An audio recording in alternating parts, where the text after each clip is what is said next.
20세기 미국의 예언자라고 불리는 에이든 토저 목사는 종교가 타락하게 되는 세 단계를 설명을 했습니다.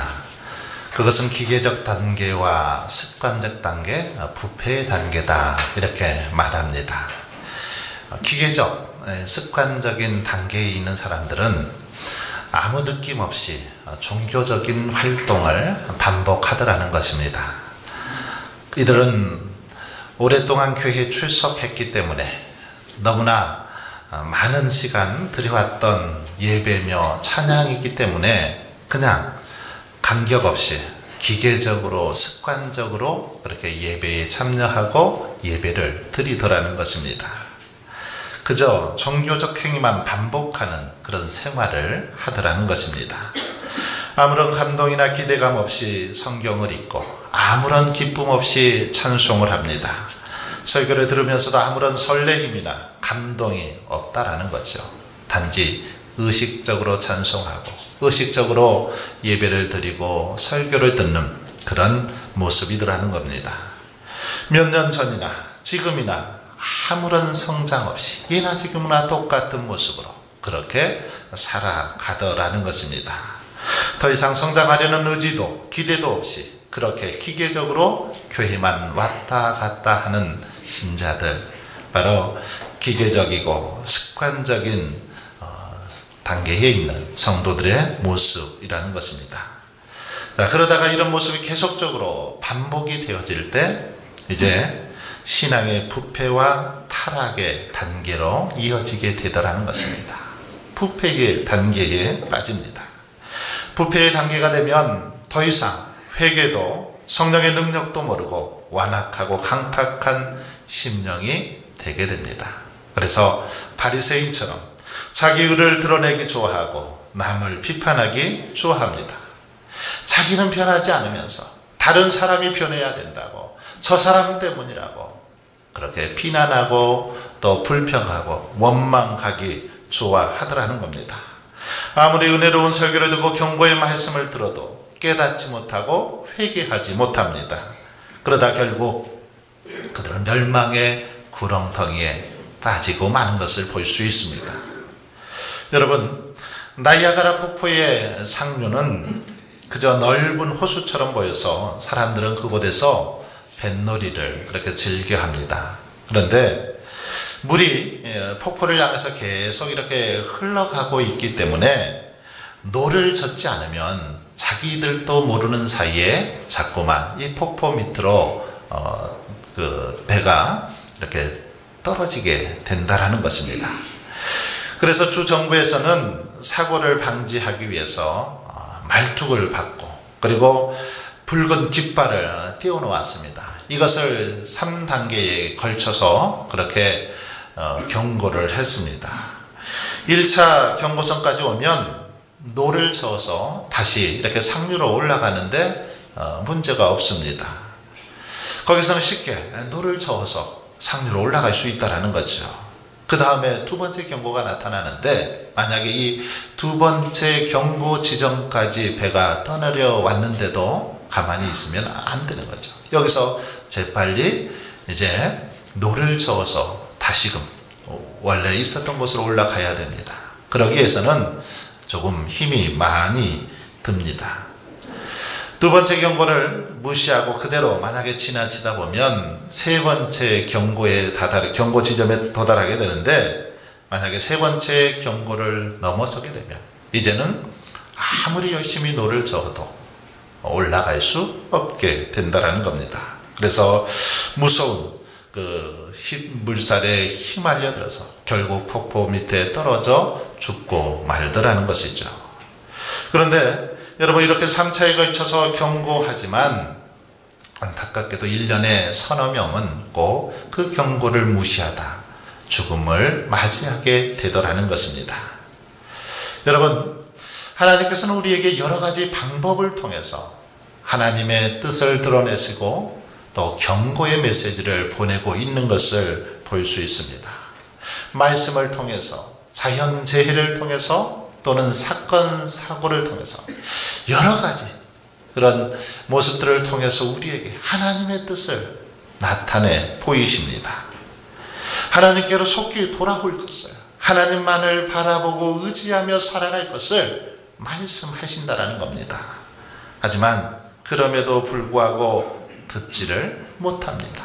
깨닫지를 못하더라는 거죠.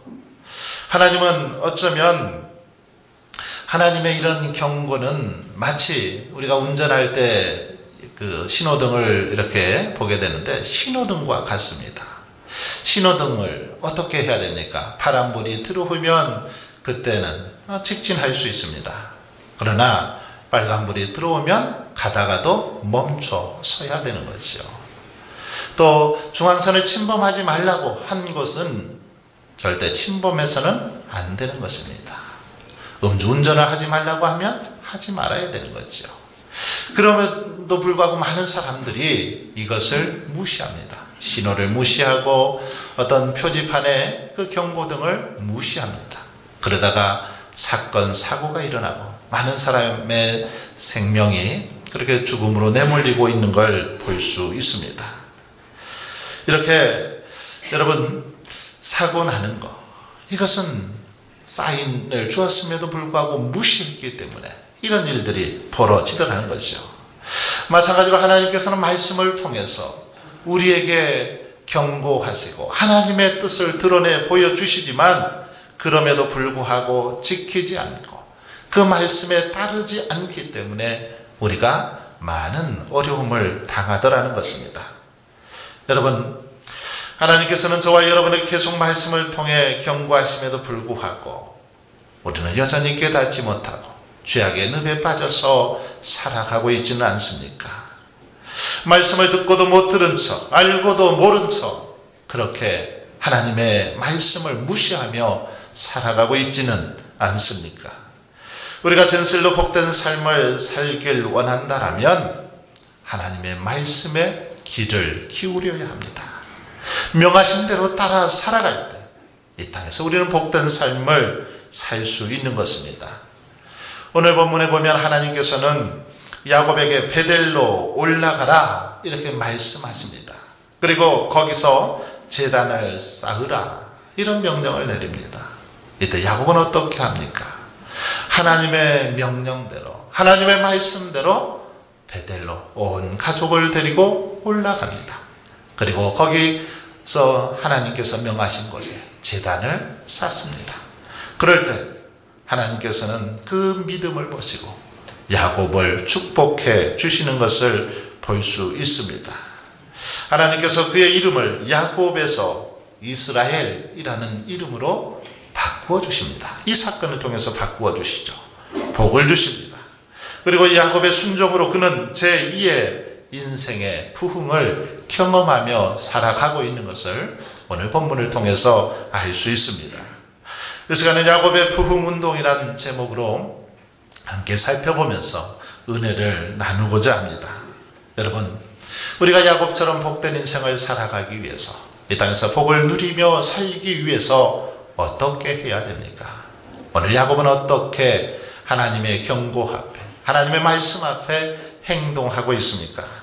먼저 야곱은 하나님께서 떠나라 명하실 때 떠났습니다. 야곱의 부흥운동, 한마디로 말하면 떠남의 운동이었습니다. 떠남의 운동. 우리가 영적 부흥을 경험하기 위해서는 여러분 떠나야 합니다. 죄악의 땅을 떠나서 하나님이 지시하신 땅 베델로 올라가야 한다는 것입니다. 베델은 야곱이 30년 전에 에서의 눈을 피해서 도망가다가 피곤하여서 돌베개를 베고 잠을 잤던 곳이 바로 베델입니다. 잠깐 눈을 붙였는데 사닥다리가 이 하늘에 닿아 있고 하나님의 사자가 오르락 노르락 내리락 하는 그런 꿈을 꿉니다. 이 꿈을 꾼 후에 야곱은 자신을 지켜주시고 보호해 주신다라면, 그래서 무사히 베델로 이렇게 보호해 주신다면 다시 베델로 돌아오겠노라 소원을 그때 꿈을 꾸며 했던 적이 있습니다. 그러나 야곱은 그동안 베델로 올라가지 못했습니다. 소원을 지키지 못했다라는 거죠. 세겜 땅에 머물러 살았습니다. 세겜은 어떤 곳입니까? 베델에서 북쪽으로 약 48km 떨어진 그런 곳에 위치하고 있었습니다.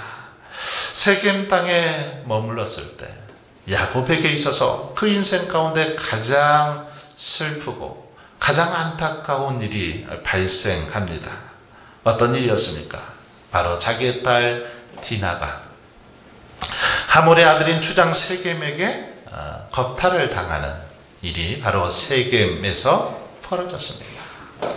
하나님께서 머물러 있지 않고 가야 할 베델로 가지 않았을 때 그곳에서 이런 불상사가 벌어지고 말았다라는 겁니다. 그러자 디나의 아빠들인 시몬과 레위가 할례를 빌미로 하몰과 세겜 주장을 죽이고 맙니다.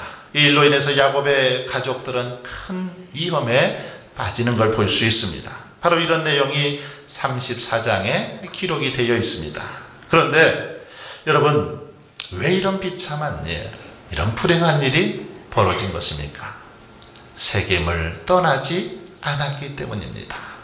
하나님께서 떠나라고 명하셨지만 떠나지 않고 그 땅 가운데 머물러 있었기 때문이라는 거죠. 세겜은 어떤 땅입니까?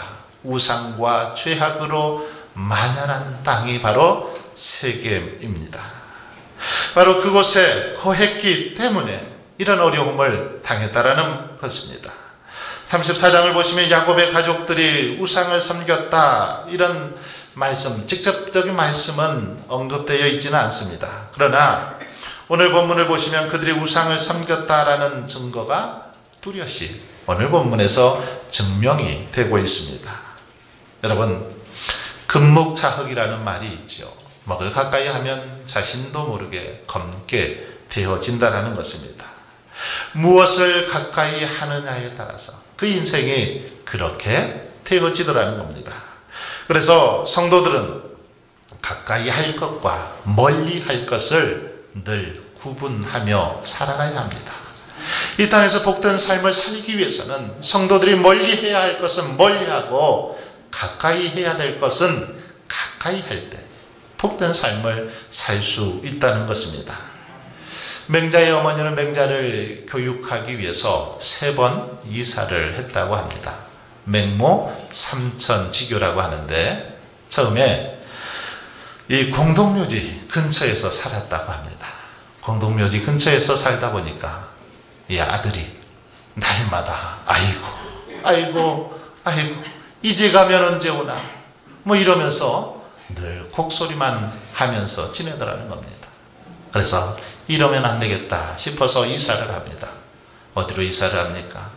시장통으로, 시장 근처로 이사를 했습니다. 그랬더니 이제는 시장 근처에 살다 보니 뭐 골라 싸다 싸 하면서 장사하는 신용만 내더라는 겁니다. 그래서 다시 또 이사를 합니다. 이제는 서당 옆으로 이사를 했습니다. 서당 옆에 이사해서 이 서당에서 들려오는 글소리, 공부하는 사람들의 그 소리를 들으면서 그때부터 맹자가 열심히 글을 읽기 시작해서 그렇게 훌륭한 사람이 될 수 있었다라는 것입니다. 여러분, 그렇습니다. 우리가 무엇을 가까이 하느냐에 따라서 그렇게 되더라는 것입니다. 그러므로 우리가 복받기를 원한다라면 여러분, 복의 근원 되신 우리 하나님만을 가까이 하며 살아갈 수 있기를 바랍니다. 시편 73편 27절로 8절에 보시면 아삽은 무릇 주를 멀리하는 자는 망하리니 음녀같이 주를 떠난 자를 주께서 다 멸하셨나이다. 하나님께 가까이 함이 내게 복이라. 하나님께 가까이 함이 내게 복이라. 하나님만이 만왕의 왕이시고 만복의 복이시기 때문에 하나님을 가까이 할 때 복을 누리게 될 줄 믿습니다.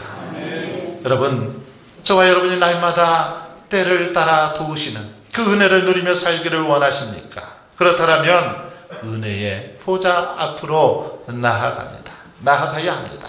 은혜의 자리를 사모하고 은혜의 자리를 늘 가까이 할 때 은혜 받게 되더라는 것입니다. 여러분 건강하고 장수하고 싶습니까? 오래오래 살고 싶습니까? 그렇다면 제가 비결을 가르쳐 드리겠습니다. 장수하시는 분을 가까이 하십시오. 건강하게 오래 사시는 분 가까이 하셔서 그분이 어떤 음식을 드시고 또 어떤 생활 습관을 가지고 어떻게 생활하시는지를 곁에서 잘 보면서 따라해 보십시오. 그러면 여러분도 건강을 유지할 수 있더라는 것입니다. 날마다 기도 응답받는 삶을 살고 싶으십니까? 그렇다면 열심히 기도하시는 분들을 가까이 하십시오. 늘 노는 사람들, 그런 사람들 가까이 하면 같이 놀 수밖에 없습니다.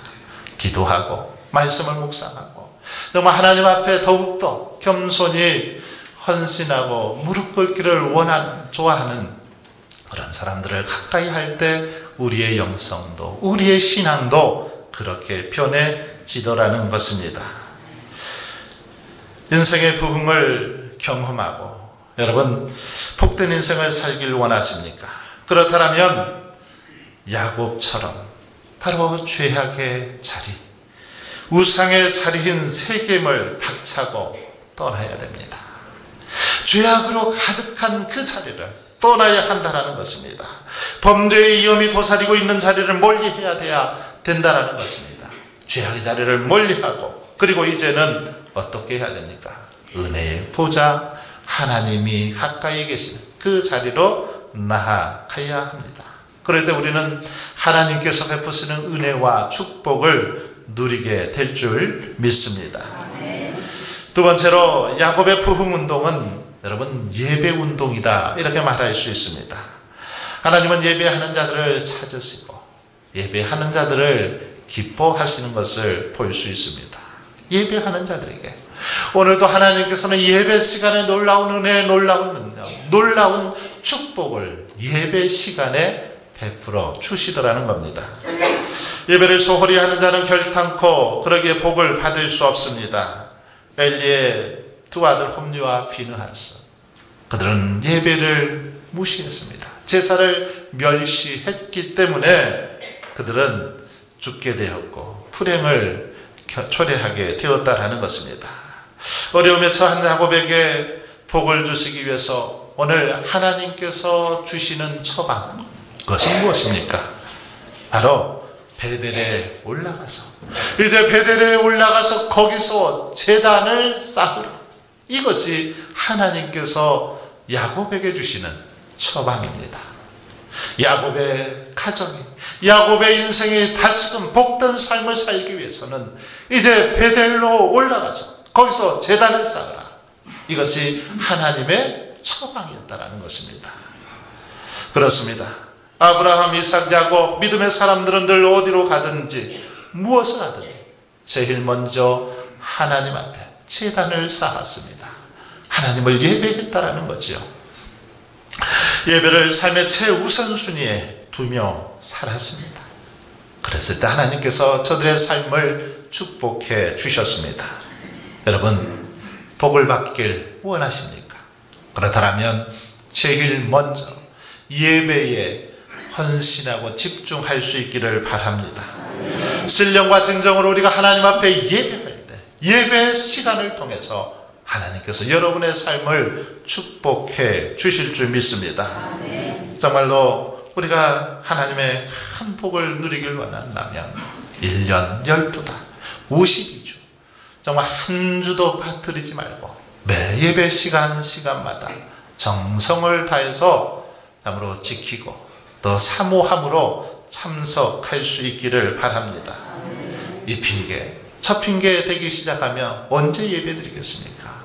그러나 예배 시간에 최우선순위를 두고 예배에 집중하고 정말 온 마음과 정성을 다하여 그렇게 예배하는 삶을 살아갈 때 우리 하나님께서는 놀라운 은혜를 베풀어 주실 줄 믿습니다.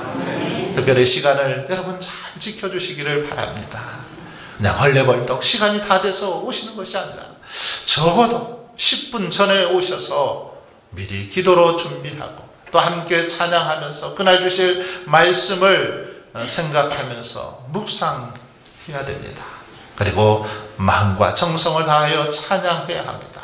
입술을 벌려서 정말 하나님께서 베풀어 주신 은혜를 생각하면서 간절한 마음으로 정성을 다해서 찬양하고 기도하고 하나님께서 주시는 말씀들을 들을 때 바로 그 속에 하나님의 은혜, 하나님의 축복을 허락해 주실 줄 믿습니다. 종교개혁자 칼빈은 그런 말을 했습니다. 하나님께 예배 드리는 도중에 만약에 혹시 벌이 날아와서 쏜다 할지라도 절대로 움직여서는 안 된다. 그렇게 이야기했습니다. 혼짝하지 말라는 겁니다. 그만큼 예배를 중요하게 생각하라는 겁니다. 집중해서 예배 드려야 된다는 것입니다. 그렇기 때문에 여러분들 잘 하고 계시지만 예배 시간에는 핸드폰도 울려서는 안 됩니다. 울리지 않도록 아예 그냥 집에다 놓고 오셔도 괜찮습니다. 그래서 마음과 정성을 다해서 예배 드릴 수 있도록 그런 분위기를 조성해야 한다는 것입니다. 그러므로 언제나 진실한 마음으로 온 정성을 다해 최상의 것으로 하나님께 예배 드리는 삶, 저와 여러분이 그런 삶을 살아갈 수 있기를 바랍니다. 마지막으로 야곱의 부흥운동은 정결운동이었습니다. 정결운동. 2절 말씀을 제가 한번 읽어보겠습니다. 야곱이 이에 자기 집안 사람과 자기와 함께한 모든 자에게 이르되 너희 중에 있는 이방 신상들을 버리고 자신을 정결하게 하고 너희들의 의복을 바꾸어 입으라. 여러분, 이 말이 무슨 뜻입니까? 하나님 없이 살던 때 행하던 모든 생활 습관들을 바꾸라, 이런 말입니다. 하나님 없이 살던 그 옛 습관들, 이것들을 다 벗어버리라는 것입니다. 즉 우리의 옛 것들이 하나님의 것들로 바뀌어져야 된다라는 것입니다. 우리의 말, 우리의 언어, 우리의 삶의 태도, 이런 것들이 하나님께서 기뻐하시는 모습들로 그렇게 변화되어야 한다는 것입니다. 여러분, 아무리 강조해도 우리의 언어, 우리의 이 말은 너무너무 중요합니다. 굉장한 힘을 가지고 있는 게 언어입니다. 그러므로 행복한 가정, 우리가 좋은 인간관계를 맺기 위해서는 이 언어를 잘 사용해야 됩니다. 하나님의 자녀들답게, 성도답게 우리의 언어 생활도 그에 맞게 변화되어야 한다는 사실입니다.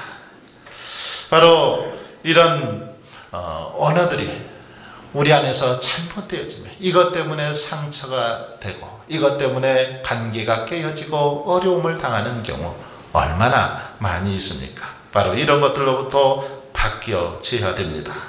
그래서 다윗은 우리의 입술에 파수꾼을 세우시고 입술의 문을 지켜달라고 그렇게 기도하기도 했던 걸 볼 수 있습니다. 또한 의복을 바꾸라는 말은 우리의 생각, 우리의 가치관이 바뀌어져야 한다는 것입니다. 우리의 삶의 목표가 하나님께서 원하시는 목표로 그렇게 바뀌어지는 삶을 살아야 한다는 것입니다. 바로 이것이 자신을 정결하게 하는 것이요 옛사람을 벗어버리고 하나님의 새 옷을 입는 것입니다. 특별히 야곱은 이 일을 함에 있어서 자기 혼자만 하지를 않았습니다. 온 가족들과 더불어서 함께 했습니다. 참 중요한 부분이죠. 2절 앞부분을 보시면 야곱이 이에 자기 집안 사람과 자기와 함께한 모든 자에게 이르되, 여러분, 야곱은 이 정결하는 예식을 함에 있어서 자기 혼자만 하지 않고 같이 했다는 거예요. 가족들이 같이 했습니다. 혼자 하는 것보다 여러분 여럿이 같이 할 때 효과가 큰 건 우리가 너무나도 잘 아는 사실입니다. 경건한 삶도 혼자 하는 것보다 여럿이 함께 합심해서 기도하고 합심해서 찬양하고 합심해서 예배할 때 효과가 더 큰 것을 우리는 잘 알 수 있습니다. 교회 공동체, 구역 모임, 남녀 선교회 이런 모임이 필요한 것도 우리 혼자서는 못하기 때문에 함께 힘을 합쳐서 하기 위해서 이런 모임이 조직된 것입니다. 여러분, 가정에서 혼자만 정결한 삶, 경건한 삶을 살려고 하면 쉽지 않습니다. 그러나 온 가족들의 뜻을 모아서 동참할 때 쉽게 그것들을 실천할 수 있는 걸 볼 수 있습니다. 본문에 보면 야곱의 가족들은 야곱의 제안에 한마음이 되어서 동참하고 있습니다. 그래서 자신들의 손에 있는 모든 이방 신상들, 자기들이 가지고 있었던 그 귀의 귀고리, 이것들을 야곱에게 주면서 세겜 상수리나무 근처 상수리나무 아래에다가 묻습니다. 그리고 정결한 옷으로 갈아입습니다. 상수리나무 아래 과거의 잘못된 습관들, 과거의 모든 죄악들, 이것을 상수리나무 아래에 다 묻어버렸다라는 것입니다. 상수리나무 아래 이것을 묻었다라는 것은 어떤 의미가 있습니까? 하나님 앞에 철저히 회개하고 말씀의 순종함을 이렇게 상징적인 행동을 통해서 보여주고 있습니다. 이것은 그동안 섬겼던 우상 숭배에 대한 철저한 회개요, 하나님 말씀에 대한 순종의 어떤 결단의 모습을 잘 보여주고 있습니다. 그렇습니다. 정결운동은 회개와 순종을 통해서 가능합니다. 회개와 순종이 있을 때 우리 삶이 정결하고 거룩하게 되고 나아가 형통케 되는 것입니다. 그러므로 여러분, 우리도 상수리나무 아래 우리의 옛 습관, 죄악의 모습들을 다 묻어버릴 수 있기를 바랍니다. 모든 아픔과 슬픔들이 있다면 그것들을 상수리나무 아래 묻어버릴 수 있기를 바랍니다. 여러분, 어느덧 벌써 12월이 성큼 우리 눈앞에 다가왔습니다. 한 해가 지나기 전에 아직도 끊지 못하고 버리지 못한 죄악의 모습들이 우리 가운데 있다라면 이제 여러분, 그것들을 주님의 십자가 아래 온전히 묻어버릴 수 있기를 바랍니다. 여전히 우리를 괴롭히고 힘들게 하는 죄악들 과감하게 떨쳐버릴 수 있기를 바랍니다. 그래야 우리가 정결한 삶을 살 수 있는 것입니다. 사랑하는 성도 여러분, 야곱이 이렇게 세겜을 떠나 베델로 올라가 온 가족들과 더불어 제단을 쌓았을 때 이제 하나님께서는 그 믿음과 그 순종을 보시고 놀라운 축복을 해주십니다. 어떤 축복을 허락하십니까? 야곱을 죽이려고 추격하던 히히 족속들이 더 이상 추격하지 않았습니다. 그리고 야곱의 이름을 이스라엘로 그렇게 바꾸어 주신 것을 볼 수 있습니다. 믿음으로 정결한 삶을 살기 위해서 하나님 앞에서 몸부림치고 기도하는, 그렇게 노력하는 야곱의 모습을 보시고 하나님께서는 그를 축복해 주셨습니다. 그를 눈동자처럼 지켜주셨습니다. 바라기는 여러분, 저와 여러분도 이런 은혜와 복을 누릴 수 있기를 바랍니다. 그러기 위해서 야곱의 가족들처럼 먼저 죄악의 땅 세겜을 떠나서 베델로 올라갈 수 있기를 바랍니다. 온 가족들과 더불어 정결하게 하고 하나님께 거룩한 예배의 제단을 쌓는 데 힘쓸 수 있기를 바랍니다. 그래서 제2회 부흥을 맛보고 더욱더 복된 인생을 살아가시는 저와 여러분의 삶이 되시길 주의 이름으로 간절히 축원합니다. 아버지 하나님,